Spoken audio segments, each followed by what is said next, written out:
কি হলো, তুই হাঁপাচ্ছিস কেন? বন্ধু, আমার ছোট বোনের বিয়ে হুট করে আমরা 1 লাখ টাকা দে না।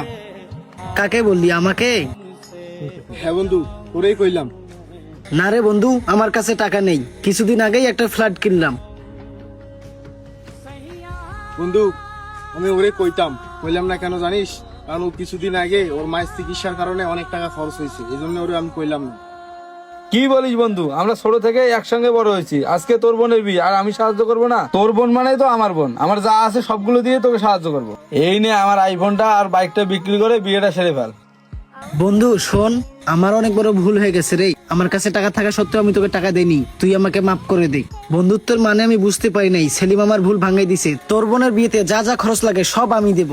তুই কোনো টেনশন করিস না, সময় মতো আবার আমায় টাকা ফিরিয়ে দিস। सजा दी प्यार की, ऐसा क्या गुनाह किया तो लुट